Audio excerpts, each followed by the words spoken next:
көп окуй бересиң, көп сабак окуй бересиң деп урушса, эми урушпай калдым. Наоборот, мага убакыт бөлүп берип турган болду. Анан мен сага көбүрөөк көңүл бөлүшүм керек экен, кайра жеген тамагыңа чейин карап турушум керек экен деп ушундай сонун немелер болгон да, шарт түзүп берип. Анан сабактар боюнча бизге эң баягы чоң жардамчы агайым ушул айым китеби болду. Айым китебинде мисалы биз кайсы сабактан кыйналсак, ошол сабактарды жеңил кылып үйрөнүүнүн жолдорун үйрөтүп койдук да. Баягы чоң тексттерди кыскартып, керектүү негизги жерлерин айтып берүү, анан жөн эле айтып бербестен өзүбүз ошол окуган текст боюнча схема түзчүбүз, сүрөттүү конспекттер жазып келчүбүз.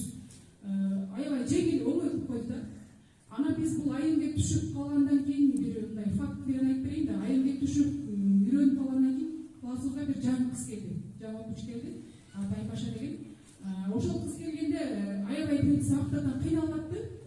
Мисалы, баягы бул тарых сабактарынын темалар узун болуп, ошол түшүнүүгүн айтып бергенден аябай кыйналып атты. Кыйналып кийин ал кыз болсо ошол айымге түшкөндөн кийин аябай жакшы жетишип, отличник болуп, с отличием бүттү гимназияны. Андан кийин жогорку окуу жайды бүттү. Бүгүнкү күндө Москвада жанагы эйлер центрде курстан английский сабак берип жүрөт. Ошол кыздын бүт достижениялары ушул айым китебинин жардамы менен болду да. Бүт ошол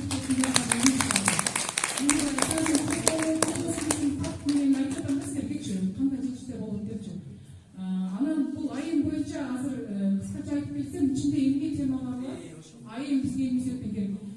Бул айымдын ичинде эң зарыл темалар 2-3 жаштан баштап, андан чоң баарына мугалимдерге чейин керектүү темалар бар да мунун ичинде.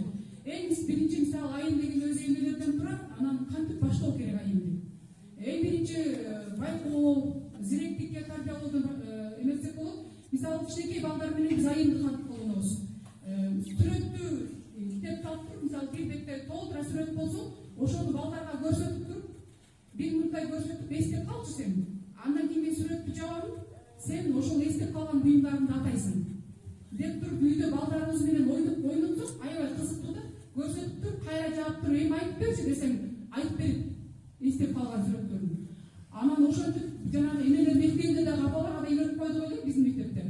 Баардык үйлөрүнө барып ойношуп туруп, балдарыбыз аябай кызыгып калды дейт. Ушунчалык баягы эс тутумду жакшыртат экен, балдарды кызыктырып коет экен деп айтат да.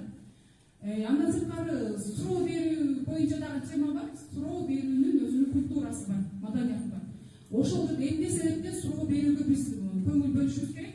Эмне себептен биз суроо бергенди үйрөнүшүбүз керек? Балдарга ошонун баардыгын түшүндүрүп, анан жанагы өтүлгөн теманын айтып берген теманын боюнча суроо бер десең, суроо бере албай кыйналып калат да көпчүлүк үчүн. Ошол теманын ичинен баалуу, баптуу суроо бергенди бүтүрдү. Суроо берүү аркылуу бала үйрөнүп баштайт, кызыгып баштайт да. Андан сырткары ажыкток деген бир схемасы бар сонун. Китептин ичинде кийин ачып көрөсүздөр.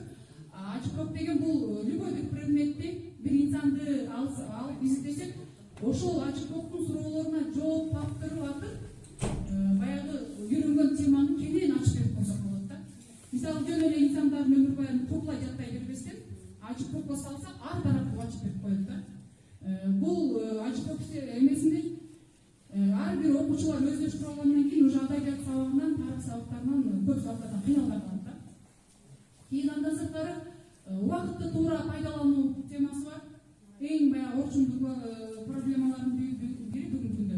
Убакытты туура пайдаланууда 24 саатты продуктивный бөлүштүрүү, режим түздүрүү бар. Мисалы мен өзүм азыр иштеп аткан мектепте балдарга айымдан сабак берем да. Анан ошол режимди түздүрсөк, баягы түзүп үйрөнүштү балдар. Кийин баягы үйдөгү сабактан баргандан кийинки эмне менен алек болот, ошону билип алсак болот да. Мисалы кээ бир баягы жакшы окуган балдар үй тапшырмасын аткаруу үчүн китеп окуганга канча убакыт бөлөт көрүнөт да. 2,5 саат, 2 саат, 2,5 саат сабак аткарган балдар бар экен. Кошумча сааттан мынчага чейин мен китеп окуймун деп келген балдар бар да. Жакшы ичкен балдар, ата-энеси көңүл балдар. Анан кээ бир балдардын режим түзүп карасам, үй тапшырмага бөлгөн убактысы жок экен. Үйгө барып тапшырма бардайт экен. Анан кийин келгенде опять сабак тапшырмасы жок экен. Китеп окуганын убактары болот да. Андан сырткары максат, ниет,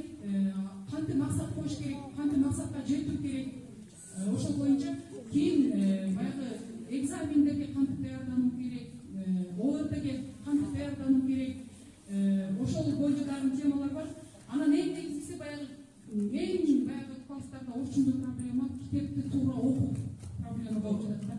Ошол боюнча дагы бала кайсыл жерде ката кетет, китеп окуганда таңгасы калып кетет, же туура эмес окуп коет, же пауза интонация жок. Ошолордун кимден жазып берген бул жерде агай. Анан ошол китеп окуунун туура окууну нормага жетүүнү кантип оңдосок болот, ошол жөнүндө жазылган.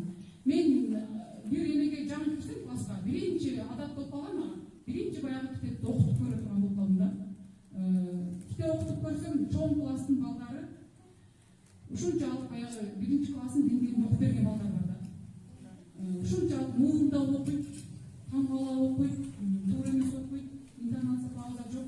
Анан айымге салып көрсөтүп, сен моңдай ката кетирдиң. Эми ушундай кылып окуп берчи десем, баягылар сонун да кайра оңдоп окуп берет да, өзгө көрсөткөн. Ошо балдарга ошо айым деген эмелерди көрсөтүп үйрөтсөк эле, демек аткарат экен, биз көңүл бөлбөйт экенбиз деп калдым да.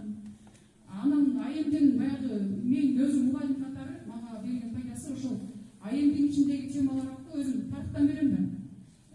Тарыхта темаларды ким тарыхчы болсо билет, чоң аябай темалар, бир темая 4-5 бет болуп кеткен. Окуучуларга ошол тапшырма берсем окубай келет.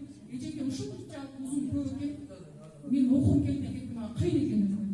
Эми мисалы негизгисин бөлүп алууну үйрөтүп койсоң, карандашты аласың, мол жерин сызып туруп, ушул жерин гана мага айтып бересиң.